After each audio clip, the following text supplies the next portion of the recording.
안녕하세요. 오늘 소개해드릴 이야기는 시다맘빠 작가님의 비오는 날의 벚꽃 언덕입니다.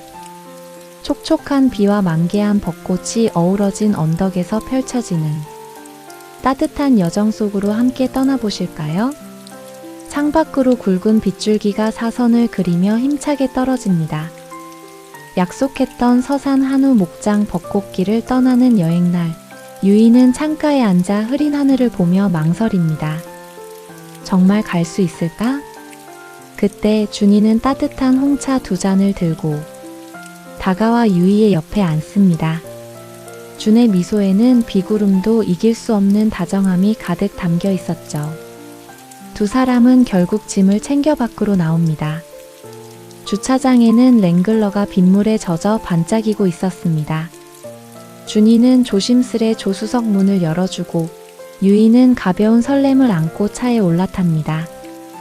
엔진의 낮은 진동이 시작되자 빗소리는 마치 경쾌한 배경음악처럼 두 사람의 출발을 축복하는 듯 했습니다.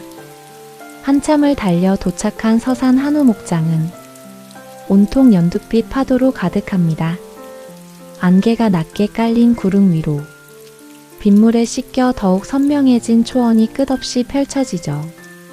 유이와 준은 차창 밖으로 보이는 몽환적인 풍경에 숨을 죽입니다. 마치 세상에 오직 두 사람과 이 넓은 대지만 남겨진 듯한 고요함이었습니다. 랭글러는 젖은 흙길과 가파른 오르막을 힘차게 올라갑니다.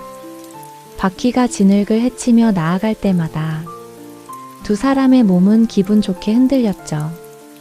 운전대를 잡은 준의 손은 단단하고 믿음직스러웠습니다. 유이는 그런 준의 옆모습을 보며 비 오는 날의 여행도 꽤 근사할지 모른다는 생각에 잠깁니다. 언덕을 넘어서자 갑자기 분홍빛 터널이 나타납니다. 빗방울을 머금어 무거워진 벚꽃 가지들이 길게 늘어져 있었죠. 맑은 날의 화려함 대신 비 내리는 벚꽃길은 차분하면서도 서정적인 분위기를 자아냈습니다. 두 사람은 잠시 차를 멈추고 빗소리에 섞인 은은한 꽃향기를 깊이 들이마셨습니다. 목장의 깊은 곳, 소들을 보호하기 위해 길 위로 차단기가 내려와 있습니다. 더 이상 차로 갈 수 없는 통제된 길 앞에서 두 사람은 잠시 멈춰 섭니다. 여기까지만 허락된 풍경인가봐.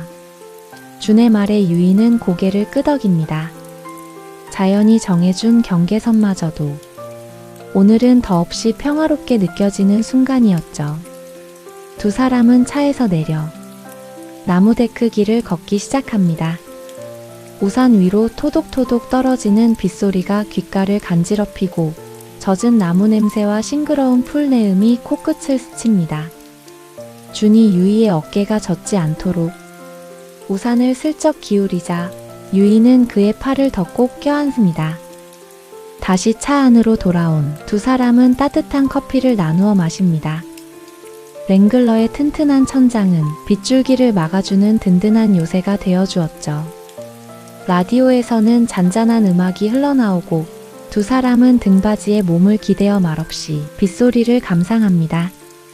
이 순간의 고요함이 그 무엇보다도 달콤하게 느껴졌습니다. 유이가 앞 유리를 가리킵니다. 빗물에 씻겨 내려가던 벚꽃잎 하나가 유리창에 찰딱 달라붙어 있습니다. 마치 봄이 건네는 작은 편지 같습니다. 유이가 손가락으로 유리창 너머의 꽃잎을 따라 그려봅니다. 비 오는 날의 여행이 선물해준 작고 소중한 조각입니다. 집으로 돌아오는 길, 비는 그치고 구름 사이로 연한 노을이 비칩니다. 유이는 오늘 하루가 마치 한편이 따뜻한 수채화 같았다고 느낍니다.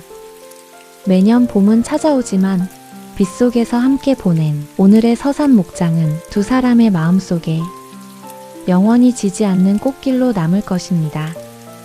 잠들기 전 조용한 동화와 동화 힐링을 전합니다. 구독해두시면 다음 이야기를 놓치지 않아요.